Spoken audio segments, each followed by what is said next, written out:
What's the biggest mistake technicians make?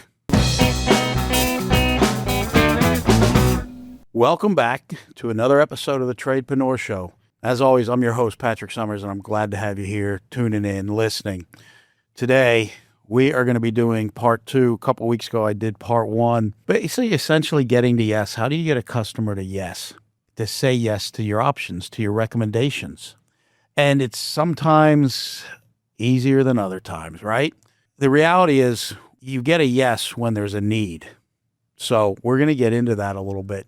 The last episode, when we laid the foundation getting to yes, where it is basically you're looking at establishing the rapport. Because if you don't establish rapport, you're going to struggle. So I'd go back and look at episode 69, where we discuss the building the rapport if you missed that one. This one here, we're going to be talking about the next level to getting to the yes. Building rapport is the foundation. This is the whole next level. And you know what? Let me ask you a question to get this started. What's the biggest mistake technicians make? Think about that for a minute. Well, in my experience, it's presenting solutions before understanding the customer's desired outcome. Is it repair or replace?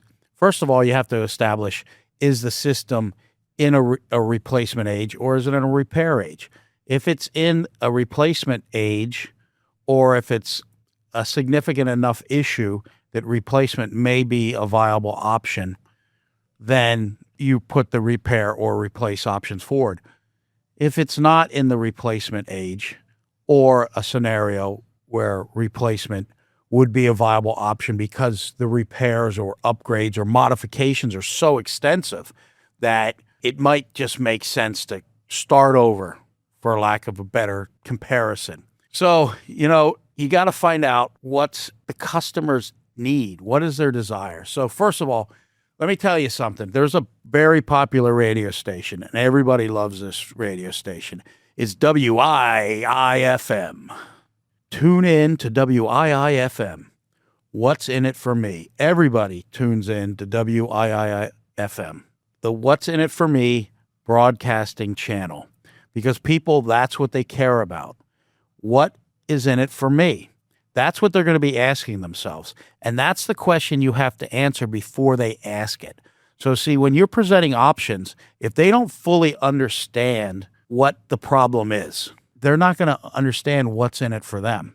So many times I see technicians lay out the issue, the challenge, the problem, without clearly ensuring the customer understands what the problem is and what the solution is and what the pros and cons are, hence explaining what's in it for me. So the biggest thing we have to do is first find out what the problem is. Is there a problem? Now, let's talk problems, because problems show up in several different ways. There are the obvious problems. Something's not working. Something's broken. The roof is leaking. The concrete's coming up. The power isn't working, or the breaker's tripping. The system's not cooling properly. You name it. Fill in the blank. There's an obvious problem. Your job is to figure out the cause of the problem, sometimes easy, sometimes more complex, and then present the options. Now, there's the other type of problem. The other type of problem is a problem they don't know they have. What kind of problem would that be? Well, they think their system's cooling well.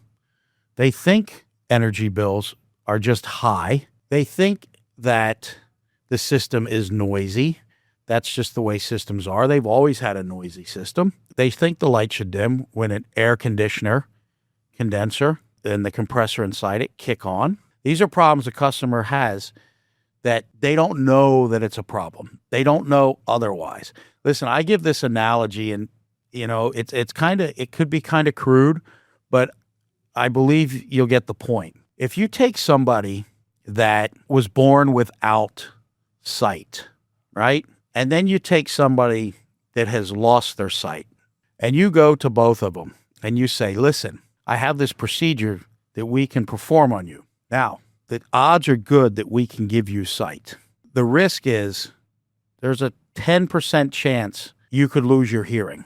Now, the person that's never been able to see and has been born without sight, and that's the only world they know, may think twice about a 10% risk of losing their hearing, the thing they have known their whole life. Whereas the individual who had sight and lost sight may look at that 10% and say, it's worth it to me. I need my sight back. Again, it's kind of a crude explanation. I get that, but it's a profound one in the sense that I believe it shows that if you've never had anything or never experienced anything, and somebody's telling you it exists and they can give it to you, and this is what the life is like and the world is like with it, but there's a risk involved that you could lose something that you are dependent on, that you've had is part of you, you may think twice. Whereas if you had something and you lost it and somebody comes and tells you, I can get it back for you, I can give it to you, there's a chance you could lose this other thing that you have and you know. They are going to be more likely to say, no, I know what this is like. I need this. This is fantastic. That's a very low risk. I'm willing to take it. That's what we come across when we have people that have never experienced, let's take HVAC, okay? Or HVAC, heating, ventilation, and air conditioning to the layperson. If you've never experienced variable speed cooling capacity, high grade, hospital grade filtration, air purification, systems that run at very low decibels, whisper quiet, the app that can control your entire system. You've never experienced that, and all you've experienced is a single stage on-off thermostat wars. It's just part of my life. Then you don't know what it's like to experience the variable speed, the cool, comfortable air, that environment. When I was in the early days of the industry, and my wife still doesn't know much about the air conditioning other than it's the business I'm in, and the thermostat controls the temperature. However, when we put in a variable speed system, and we put in the Lennox Pure Air PCO, and this isn't a plug for any particular brand, it's just what we put in. And after we installed it, I said to my wife, I said, babe, do you notice anything different with the air? The first thing she said, well, I notice Sophia, my youngest daughter at the time, she was a toddler, since we put it in, she hasn't been waking up with runny noses anymore. And I was like, wow, that's really profound. That's because of the filtration we put in. But that wasn't the answer I was after. But that was like a side bonus, right? So I said, no. I mean, like the air, the quality there, the cooling. And she said to me, again, this is variable speed. She said, it's like walking in a cool, comfortable cloud of air. I was like, wow, that could be a commercial. Now, I went off on a little tangent here talking about an example or giving examples of the other problems, the problems that are obvious, the system's not working, something's broken, to there's a problem and they don't know they have a problem. Those are the two primary types of problems you're called to solve. The one's relatively simple to have a conversation about because they called you out and there's a problem and they want you to fix the problem. Now, that doesn't mean you're going to present the options and they're going to say yes to you. The odds are much greater if you've followed the steps that I've outlined in the previous episode where I talk about the building of the rapport, but that's not a guarantee. It increases the odds. Now, on this next one, the problem they don't know they have. This is where not only are you going to have real solid rapport built, but you're going to have to be able to explain things. You're going to have to be able to really paint a picture for the client, verbally, with a notepad, possibly using a tablet with actual images, with analogies of what the issue is and what life is like if the correction is made. Oftentimes it involves an upgrade. So those are the two problems. Now, the two problems both you have to present and you have to get to a yes. So one, you have to understand what the problem is, and the customer has to understand what the problem is, and you have to communicate that problem. Next thing you need to know are the buying motives. What are the buying motives of that customer? Some of the possible motives people have is their motive is they're looking for the lowest cost or the best value, which are two very different things. Best value and lowest cost, please, they're two totally different things. Because the best value may be the highest price. And if you want a great example of that, go to ACA, Go to their website, acca.com, I believe it is. We're members. Check out their website. Check out the download they have for consumers that help them determine what the best value on an HVAC replacement is.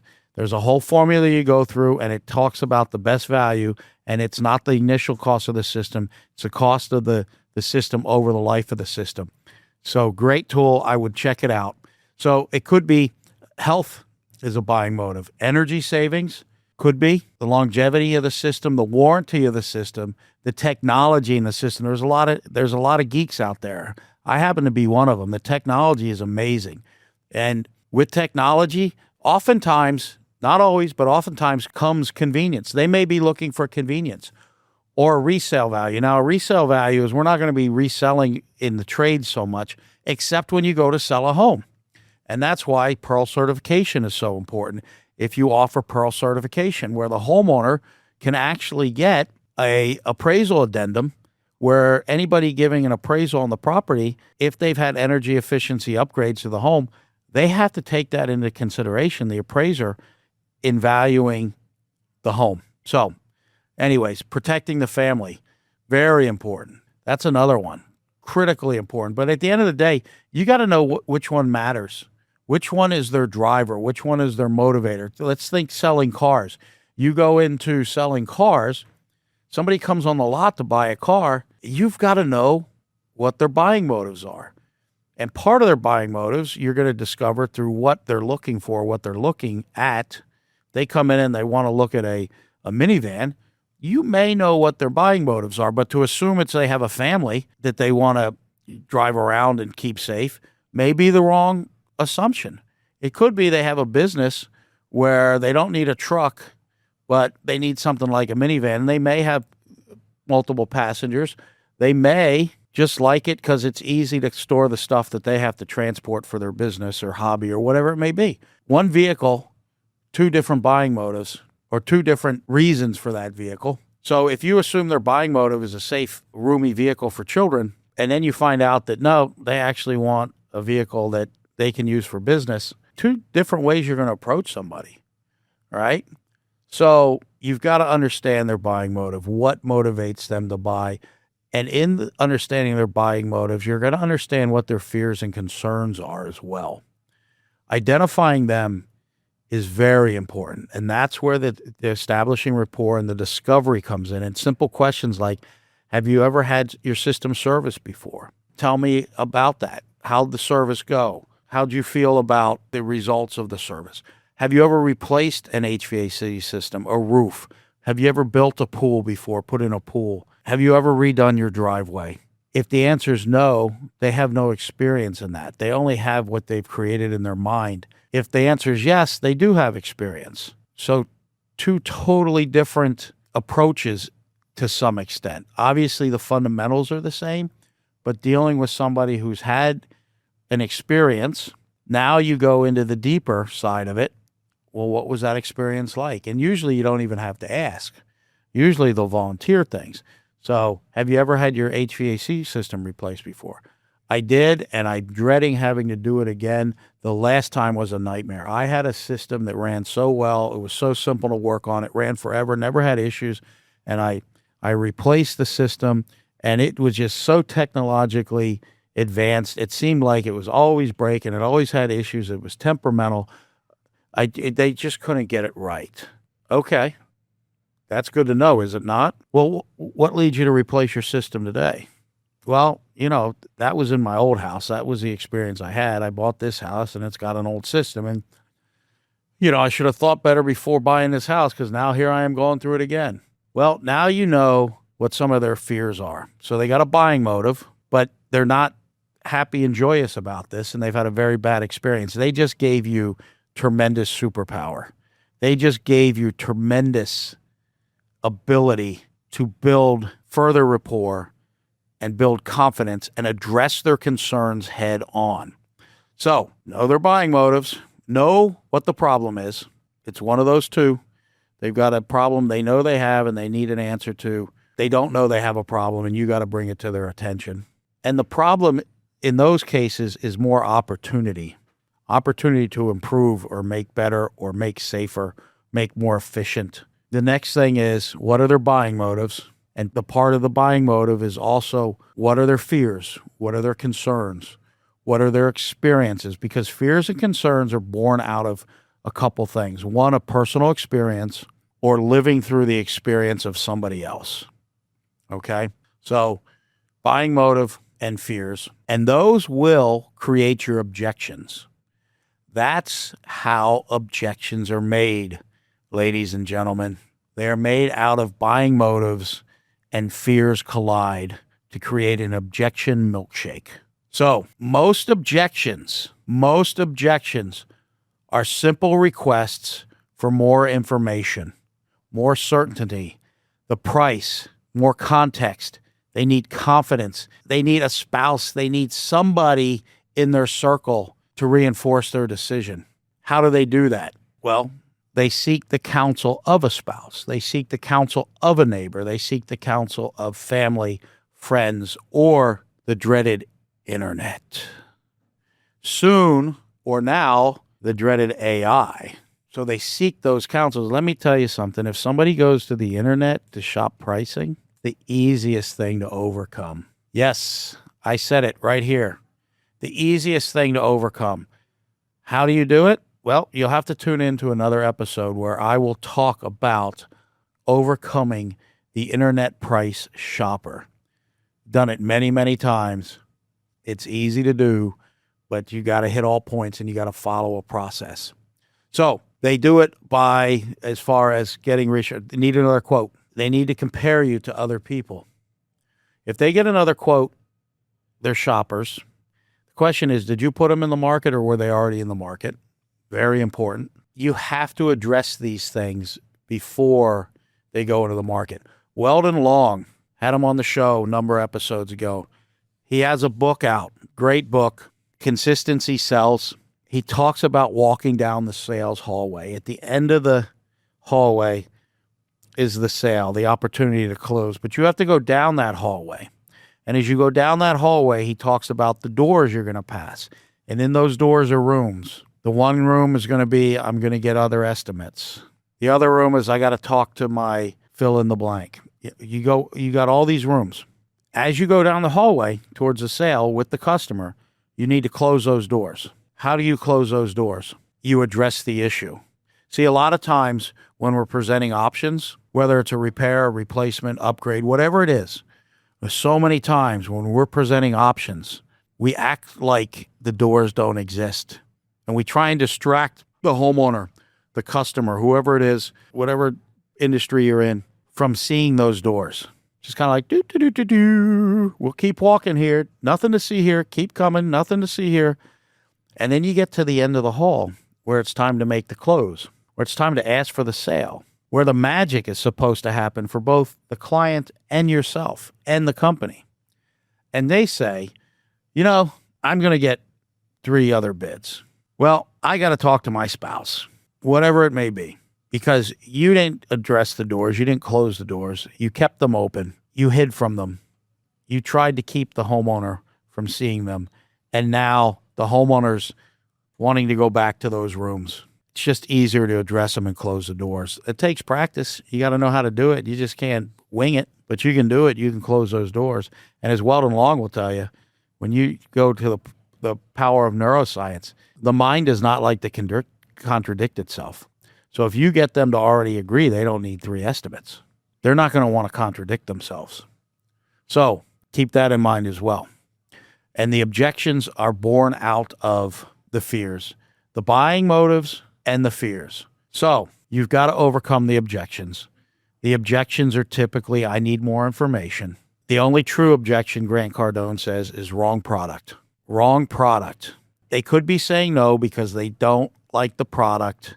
They don't know what else is available because you didn't give them enough information to know other options are available. You may have had the halo effect where you tend to favor a certain option. Could be you favor the repair because you would repair it. You wouldn't make this decision or that decision. You'd simply repair it yourself.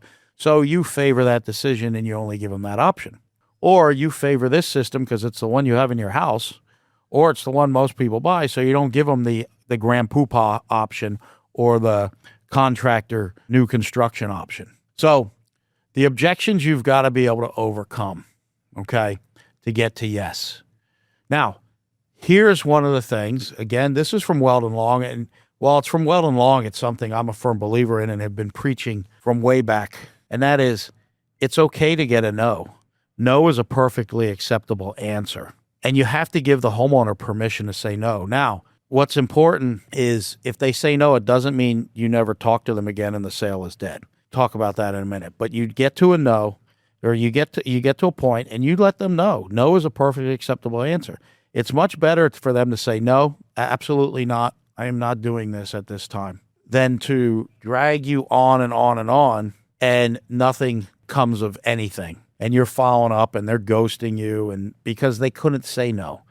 No is a really difficult thing to tell somebody, especially when you're telling somebody no that makes a living off of selling you something, even something you need. Or it could be a scenario where you absolutely don't need it, have no interest in it, but it's still difficult to say no because, we have feelings. We have feelings. Anyways, no is a perfectly acceptable answer, and the homeowner needs to know it's okay to tell you no. Now, again, if they tell you no, you still send them a thank you card. Mrs. Jones, I just want to take a moment to say thank you for having the time to meet with me. Thank you for giving me the opportunity to see if I could solve your problems. I know we didn't come to a solution this time, but I'm going to keep you in mind, and I hope you keep me in mind. Tell Sparky hello. They got a dog, always mention the dog. You write a handwritten note, and you send it to them. You send it to them the day they told you no. Then you find relevant things for them, and you send them to them, not stalker style, but if you find out that they are into, I don't know, some sort of plants or gardening, you do a quick internet search a week later, 2 weeks later, and you say, Mrs. Jones, I know you had your garden. You talked about your garden. I saw your garden. I came across these rare, geraniums or some stuff. And you send them to her and you say, thank you so much. We have a florist that we use that will actually create seed packets. She'll create a floral arrangement and the flowers will mean something. So they might be a floral arrangement or a plant arrangement of all these plants and flowers that are for indoor air quality. They clean the air.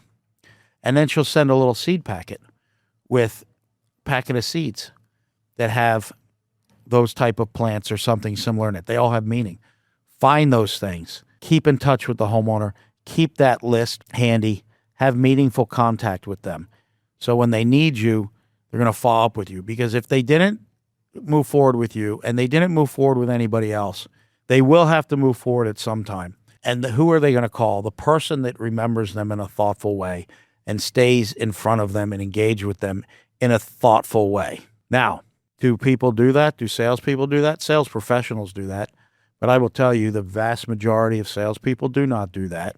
And that's why the vast majority don't make and live up to the potential that they could from an income perspective, from a customer satisfaction perspective. You do those things, you are going to be wealthy beyond imagine because you're going to be a sales professional and the sky's the limit.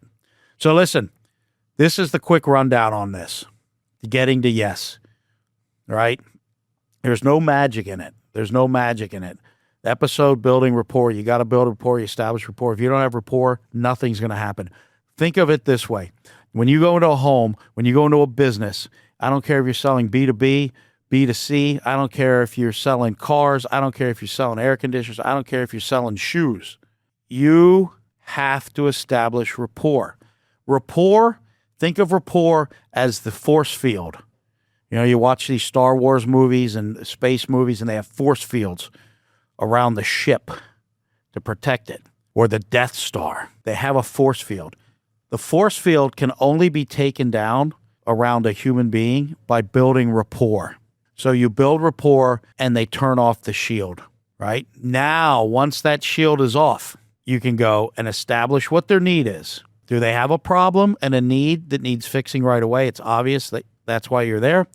Do they have a need and a problem that they don't know? and you're going to present them an opportunity to improve their situation, right? Establish that. Then their buying motives. What are their buying motives? What moves them? What motivates them?